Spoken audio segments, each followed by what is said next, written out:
বাবারে বাবা, কি বিশ্রী রান্না হয়েছে। তরকারিতে কি কোনো জিরে বাটা, আদা বাটা কিছুই দেয়নি নাকি? কই গো রাধুনী ঠাকুর, কোথায় গেলে? এদিকে এসো।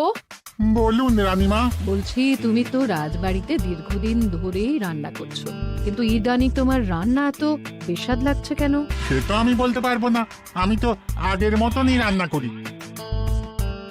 ছোট মুখে বড় কথা বলছি, আমি কিছু বলতে চাই রানীমা।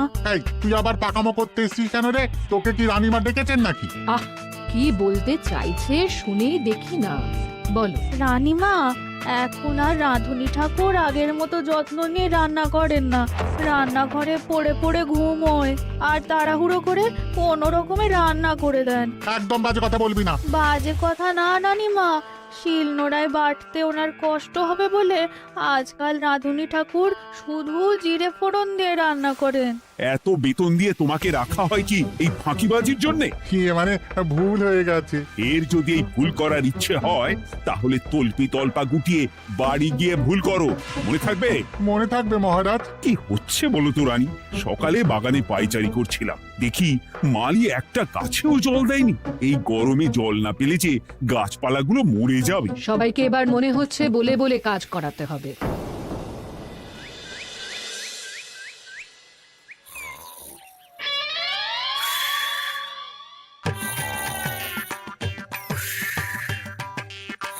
কি গো, কদিন ধরে তো তুমি শুধু খাচ্ছ আর ঘুমোচ্ছ। বাজার দোকান কিছুই নেই গো, রাজসভাতেও যাও না। কি যে করি। কি গো দিদা, দাদু আজও ঘুমোচ্ছে? কি বলবো বলতো? আমরা কিছু একটা ব্যবস্থা করছি, দাঁড়াও।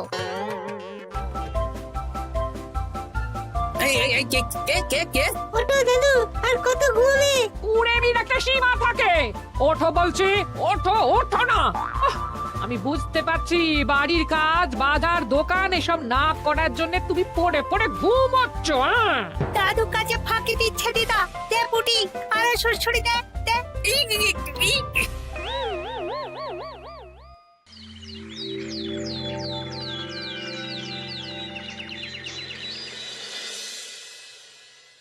মহারাজের শরীর খারাপ না মন খারাপ? মহারাজ এরকম চুপ করে ঘুম মেরে থাকলে তো রাজপাট সব উঠে যাবে। কিছুই বুঝতে পারছি না।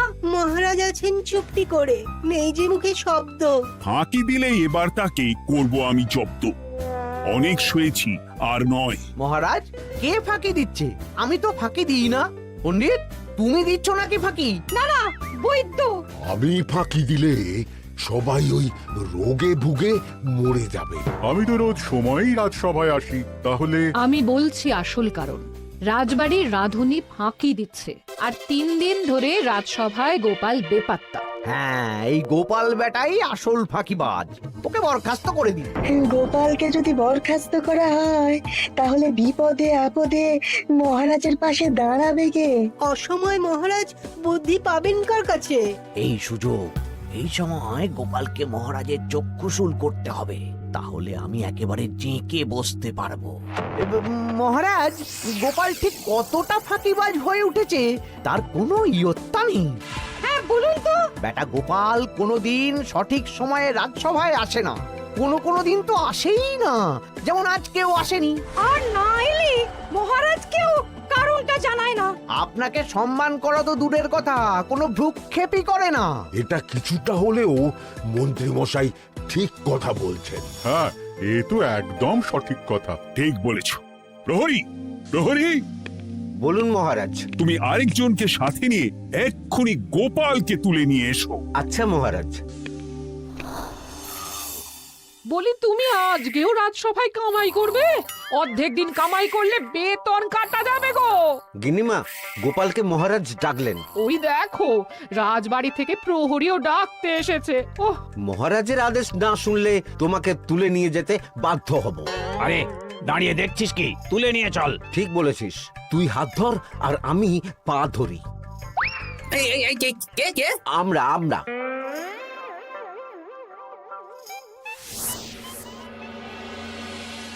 এসব কি গোপাল? তুমি বাড়িতে আছো, ঘুমোচ্ছ, অথচ রাজসভায় আসছো না। কি ব্যাপার? আগে মহারাজ, মস্তিষ্ককে বিশ্রাম দিয়ে বুদ্ধি বাড়াচ্ছিলাম। অনেক ব্যবহার হয়েছে তো, তাই একটু বিশ্রাম দরকার আর কি। আমার পুরো রাজসভাটাই ফাঁকিবাজ। আমি সবাইকেই বিদায় করব, আর গোপালকেও। এই সেরেছে, আমি ফাঁকিবাজ নই মহারাজ। আমি খোঁজ নিয়ে দেখেছি সবাই কম বেশি গায়ে হাওয়া লাগিয়ে ঘুরছে। মহারাজ, আমি তো নদীর পাড়ে বসে শীতল হাওয়া গায়ে লাগাই, তবেই তো ঢেউয়ের মতো আমার ছন্দ আসে।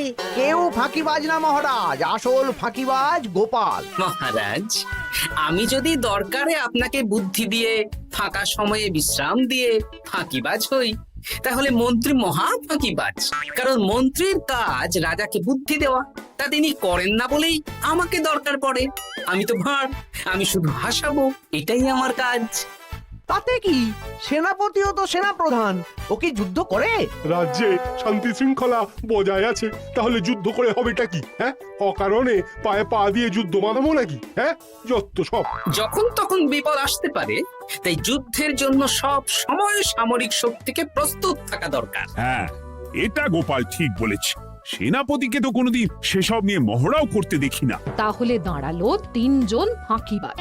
মূল অভিযুক্ত গোপাল দিন রাত কামাই করে, মন্ত্রী মহারাজকে বুদ্ধি দেয় না, আর সেনাপতি যুদ্ধের প্রস্তুতি নেয় না। এই 3 জনকে আমি বিদায় করব। এই সেরেছে, এ তো দেখছি বিনা মেঘে বজ্রপাত। না, তবে তোমরা যে ফাঁকিবাজ নও সেটা প্রমাণ করার জন্য 12 ঘন্টা সময় দেব। আমাদের কি করতে হবে? তোমাদের 3 জনকে 3টে খালি বস্তা দেব। প্রত্যেকে ওই খালি বস্তা নিয়ে জঙ্গলে যাবে, আর এই 12 ঘন্টার মধ্যে জঙ্গল থেকে বস্তা ভরে আনবে। একটা বস্তা ভরার জন্য 12 ঘন্টা সময়? এ তো খুবই সহজ কাজ। সহজ কঠিন জানি না, যে ফাঁকি দিয়ে ফাঁকা বস্তা জমা দেবে বা কিছুটা ভর্তি কিছুটা খালি আনবে, সে সাজা পাবে। আচ্ছা মহারাজ, আমি বস্তায় কি নিয়ে আসবো সেটা কি আপনি দেখবেন? তা দেখব না, কিন্তু বস্তা ভরে আনতে হবে। আর যা বস্তায় ভরে আনবে তাই নিয়ে সবাই বাড়ি ফিরে যেতে পারবে। তার মানে বস্তাতে যা থাকবে সব বস্তার মালিকই পাবে। একদম তাই। বুঝে গেছি, ভিতরে কোনো গভীর পরিকল্পনা আছে। প্রহরী, প্রহরী, তুমি এই 3 জনকে 3টে বস্তা দিয়ে দাও। যথা আজ্ঞা মহারাজ। আর বাকি সভাসদেরা আজকে রাজসভাতেই থাকুক। ওরা 3 জন আসবে, ওদের বিচার হবে, তারপর ফিরবে। আমাদের খাওয়া দাওয়া তাহলে রাজবাড়ির তরফ থেকেই দেয়া হবে মহারাজ? হ্যাঁ। জঙ্গলে তো যাচ্ছি, কি নেব? গোপাল, আমি বলি কি, তুমি বরং আমার বস্তায় ঢুকে যাও, আমি তোমাকেই নিয়ে ফিরে যাই, ল্যাটা চুকে যাবে। আপনি যদি একা আমাকে বস্তায় ভরে নিয়ে যেতে পারেন তো চলুন। একা? এই সেরেছে।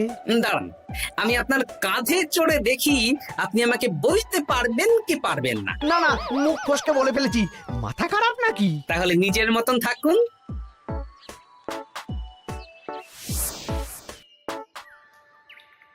এমন কি বা আছে এই জঙ্গলে? আমার কাজে লাগার মতন তো কিছুই দেখতে পাচ্ছি না। ওই তো ওই দিকটা একটু ছায়া আছে বেশ, ওই গাছের নিচে গিয়ে বিশ্রাম নি। সেনাপতি, অত চিন্তা ভাবনা করার কিছুই নেই। মহারাজ তো আর দেখবেন না আমরা বস্তায় কি ভরে নিয়ে যাব। 12 ঘন্টা অনেক সময়। এখন বিশ্রাম নাও। আপনার ইঁদুরের পেট, আপনি বিশ্রাম নিন। দেখি জঙ্গলে থেকে কিছু ফল পেড়ে আগে খাই, তারপর না হয় ওই বস্তাটা ওই ফলমূলের খোসা আর মাটিতে পড়ে থাকা পাতা দিয়ে ভরিয়ে মহারাজের কাছে নিয়ে যাব। হ্যাঁ, বস্তা যখন বাড়ি নিয়েই যেতে পারবো, তাহলে বনের সব থেকে ভালো ভালো ফলগুলো আগে ভরে নি। গিন্নিকে এবার বলবো, বাজার আনি না তো কি হয়েছে, দেখো কত ফল এনেছি। যাই, এর থেকে কিছু মহারাজকে ভেট দেব, মহারাজ বেশ খুশি হবেন।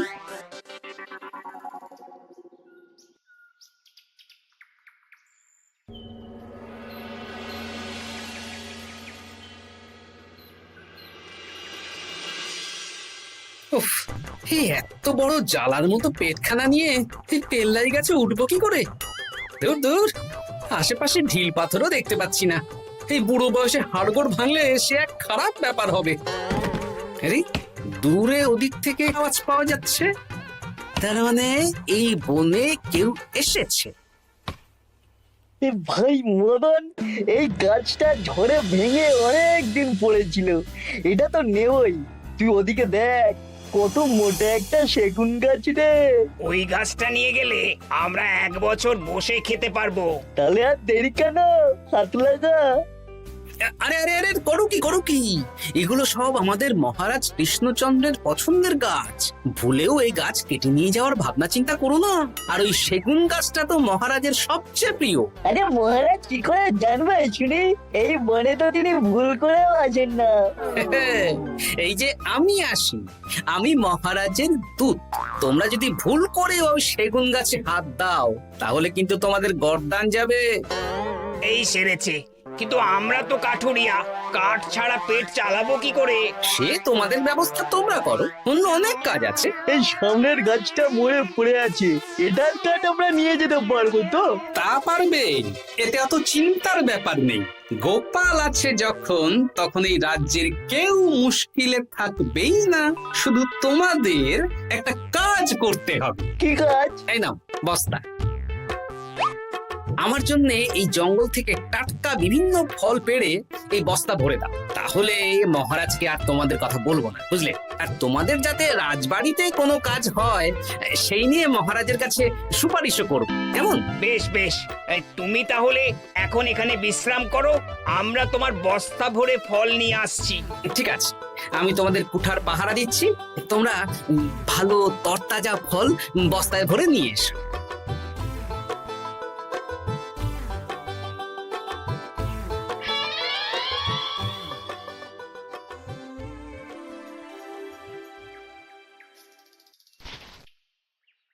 ব্যাস ব্যাস ব্যাস, আমার বস্তায় পাতা ভরা হয়ে গেল, এবার যেতে হবে।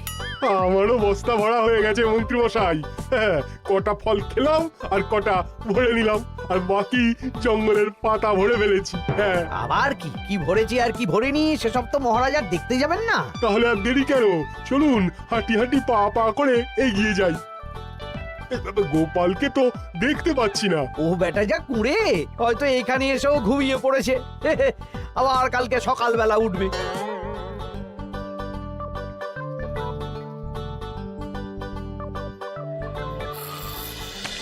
এই যে ভাইয়া, এই যে। হ্যাঁ, কে কে? আমরা। ও বলো, বস্তা ভরে এনেছো? হ্যাঁ, ভরে এনেছি। তাহলে চলো রাজসভায় যাই, তোমাদের একেবারে মহারাজের সাথে পরিচয়ও করিয়ে দেবো, আর কাজের ব্যাপারেও বলবো। চলুন। চলো চলো চলো।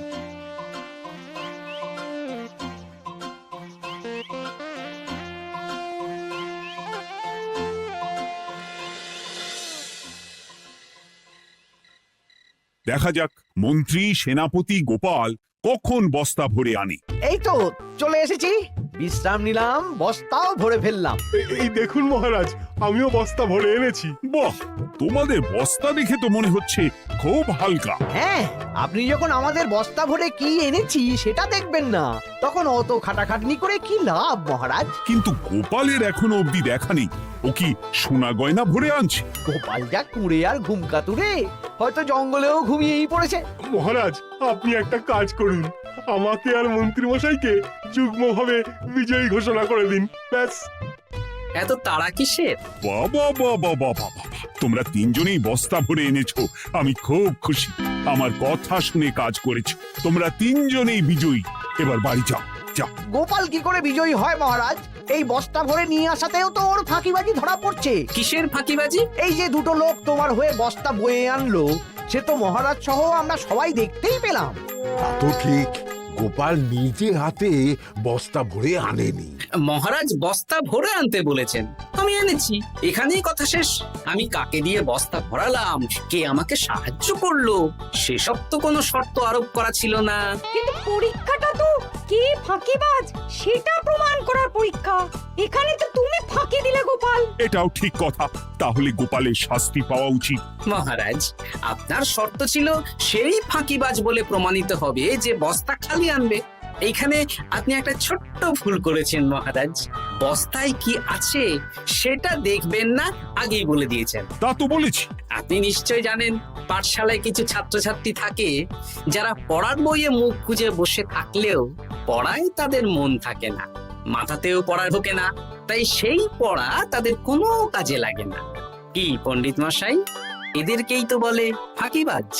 বিলক্ষণ, এরাই ফাঁকিবাজ। ধন্যবাদ। তেমনি আমি যদি বলি সেনাপতি আর মন্ত্রী মশাই ওই ফাঁকিবাজদের মতনই ফাঁকি দিয়ে বস্তা ভরেছে, তাই ওদের বস্তা এত হালকা। সে তো আমি বুঝতেই পারছি। কিন্তু আমার বস্তায় যা জিনিস ভরে এনেছি তা একার পক্ষে সংগ্রহ করা মুশকিল ছিল, তাই আমি দুজনের সহযোগিতা নিয়েছি। মহারাজ, আপনি কি বস্তা খুলে দেখবেন নাকি? না না, আমি খুলে দেখলে আমার কথার খেলাপ হবে। এবার তো দেখছি আবার তিনজনের পরীক্ষা নিতে হবে। হ্যাঁ, নইলে প্রকৃত ফাঁকিবাজ কে সেটা প্রমাণ হবে না। কিন্তু ফাঁকিবাজ ধরার উপায় কি? মহারাজ, আমরা বরং আমাদের বস্তা নিয়ে বাড়ি না গিয়ে একদিন কারাগারেই থাকি, আর তাতেই প্রমাণ হবে এই বস্তায় সত্যি কি আছে যা আমাদের নিজেদের কাজে লাগবে। এটা ভালো বুদ্ধি। মহারাজ তখনই কারাগার থেকে আমাদের মুক্ত করবেন যখন আমরা আর থাকতে না পেরে ডাক দেব, আর যে আগে বেরোতে চাইবে সে সব থেকে বড় ফাঁকিবাজ, মানে যে আগু পিছু না ভেবে কাজ করে। বেশ, তাহলে তাই হোক। মহারাজ, কারাগারে শুধু জল ছাড়া আর কিচ্ছু দেওয়া হবে না, কারণ বস্তায় তো আর জল থাকতে পারে না। না না, তা কি করে হয়? শুধু জল? হ্যাঁ, আমি তো লোককে দিয়ে বস্তা ভরিয়েছি। আপনারা নিজে কি এমন কাজের জিনিস ভরেছেন সেটাই প্রমাণ হবে। বেশ, তাহলে তোমরা কারাগারে যাও। প্রহরী, ব্যবস্থা করো।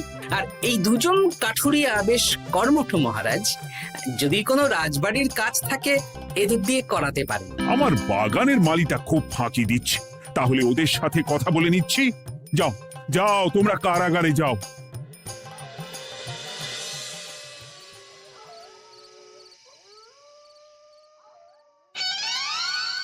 ওরে বাবারে, কি খিদে খিদে পাচ্ছে রে। দেখি বস্তায় কি আছে দেখি।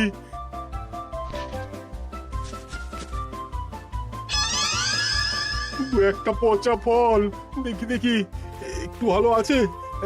এটা একটু ভালো আছে, হ্যাঁ এটাই খাই, হ্যাঁ এটাই খাই।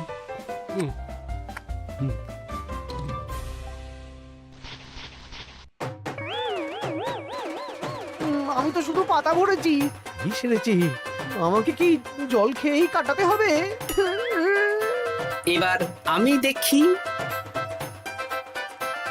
আহ, টাটকা ফল আর জল। আমার কাছে যা ফল আছে এগুলো খেয়ে আরাম করে 5-6 দিন কেটে যাবে। ও গোপাল, আমাকেও কটা ফল দাও না গো। ও গোপাল, আপনি এখান থেকে উঠুন, অন্য বাগানে ফুল হয়ে ফুটুন। ফল খাবেন? এখন কর্মফল ভোগ করুন। ওরে বাবা, জল খেয়ে আর কতক্ষণ কাটাবো?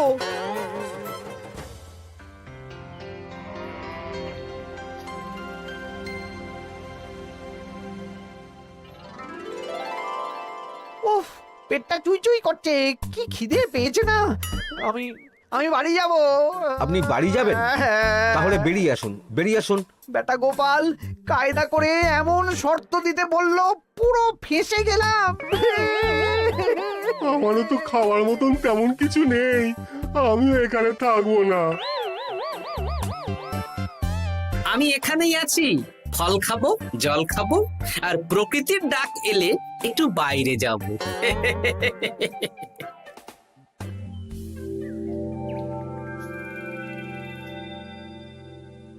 কি তোমরা কারাগারে এক রাতের বেশি তো থাকতেই পারলে না? কি আর করব বলুন মহারাজ, আমরা তো আর গোপালের মতন বস্তা ভরে টাটকা ফল নিয়ে আসিনি। বেটা গোপাল আমাদের দেখিয়ে দেখিয়ে ফল খাচ্ছিল, ওতে আমাদের খিদে আরো বেড়ে যাচ্ছিল। তাহলে এরা দুজনে তো হার মেনে নিল। গোপাল কি করছে? গোপাল খাচ্ছে আর ঘুমোচ্ছে। ওকেও নিয়ে এসো। আচ্ছা মহারাজ। একই মহারাজ, আমার তো এখনো বাইরে আসার ইচ্ছে হয়নি। কি আর করা যাবে, ওরা হার মেনে নিয়েছে, তার মানে তুমি জয়ী হয়ে গেলে গোপাল। আমার বস্তায় ভরে অনেক ফল এনেছিলাম, এখনো অনেক আছে। আপনি তাহলে বাকি ফলগুলো নিয়ে নিন। তাহলে তো এটাই প্রমাণ হলো গোপাল কাজের সময় ফাঁকিবাজি দেয় না, শুধু বুদ্ধি বাড়ানোর জন্য একটু বেশি ঘুমোয়। এই নাও গোপাল, তোমার উপহার। মহারাজ, আমি সময়ের কাজ সময়ে করি আর বাকি সময় একটু ঘুমাই। আমার এখন ঘুম দরকার মহারাজ, কাল থেকে অনেক ধকল গেল যে। বেশ, তোমাকে ঘুমানোর জন্য 1 সপ্তাহ ছুটি দেওয়া হলো। ধন্যবাদ মহারাজ। কি সেনাপতি আর মন্ত্রীমশাই, এবার বুঝলেন তো ফাঁকি দিলেই ফাঁকে পড়তে হয়, তাই কাজ করলে ভেবে চিন্তে করুন। চলি, খুব ঘুম পাচ্ছে।